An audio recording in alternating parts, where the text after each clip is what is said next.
Yeah. And what about this concept of idea sex? What does that mean? Because that's almost like the next level or the black belt level of 10 ideas a day. Yeah. So let's say, I'll take just a simple example. Let's say you're having a hard time getting a babysitter. So you know this is a problem. I wish there was an easier way for me to get a babysitter. Meanwhile, Uber is a successful app for finding transportation when it's hard to find transportation. So what if I combine those two ideas?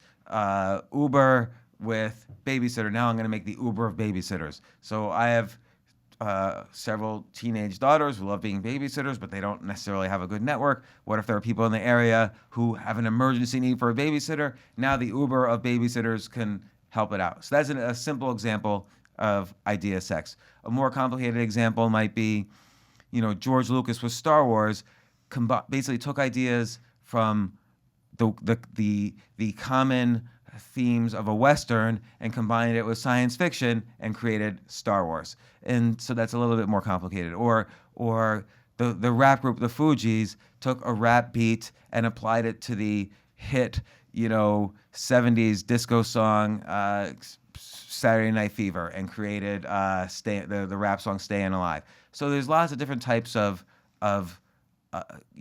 ideas, sex ideas that are out there, because usually everyone's already mastered.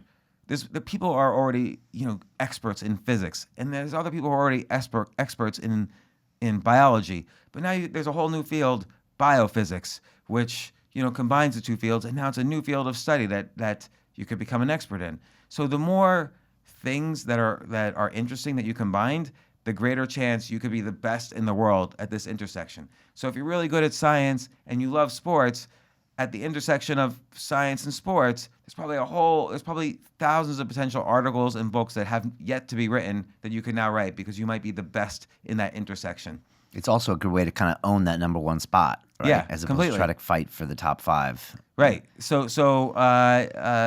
again, we see this with a lot of different types of sports, but So again, like with the Fugees song, the Fugees may or may not, or a great example. Scott Adams talks about this. Scott Adams is the creator of Dilbert, which is maybe one of the most syndicated cartoon strips ever. And Scott Adams even said, well, he was pretty good at drawing, but not the best. He was pretty good at business, but not the best. He was pretty good at humor, but not the best.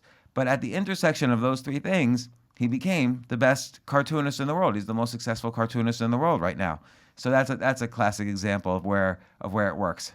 Yeah, I was also thinking about, David Goggins had his new book called Can't Hurt Me, and it's a mix of an audiobook and a podcast. So he'll read a chapter, or his writer will read the chapter, and then they do like a mini 6-minute podcast after each chapter. And so, I'm sure he was listening to you when they got that idea. That could be. He's been a guest on my podcast. Great. Was he on your show? Yeah. He's a great guy. He's intense, man. We have a pull-up bar in our studio, and he was showing me his technique that he did for 4,000 pull-ups in 17 hours. Oh my gosh. Yeah. Oh, that'd be interesting to see. We had Wyclef Jean as well on the show. I had to go to Paris to interview him, but he was telling me about how they made that Fuji song, the Ooh La La song, and I had like chills running up my spine. Yeah, he was talking that was about a great song. They used to be in a basement in Jersey, I think, with the samples, and man, crazy stories. And even the business models, as they developed in hip hop, they kind of took elements of hip hop culture with business culture and combined them to create new business models. So there's lots of examples of great idea sex, and then just thinking of it in one's own life, just there's so many ways. Like I've done an exercise with people where I say, okay, make your list of 10 ideas, and it's everybody in the room, and then look to the person next to you, and now come up with a few ideas that are ideas from your list, having sex with ideas from the other person's list.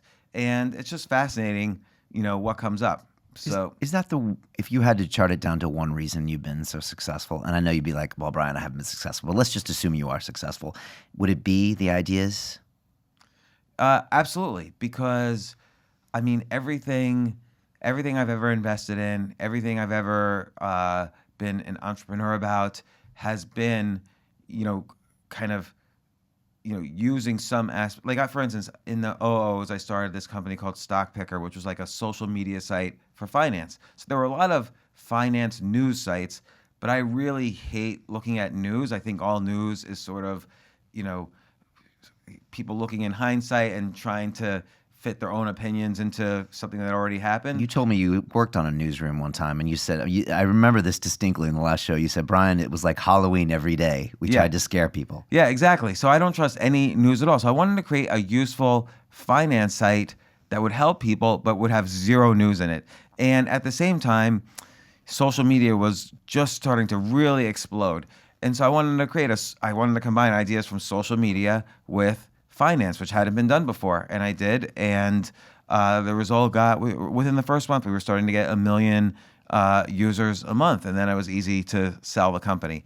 So almost everything I've done has been some combination of ideas. Because it's hard to develop something new that the world has not seen. The only way to do that now, I really feel, is to take a couple of old ideas that have proven themselves out and combine them. And when I think about every single company I'm invested in, they all do that to some extent. And it's a common thing you see actually outside of the U.S. Oh, Google worked, so in Russia, let's make mail.ru, which is like the Google of Russia.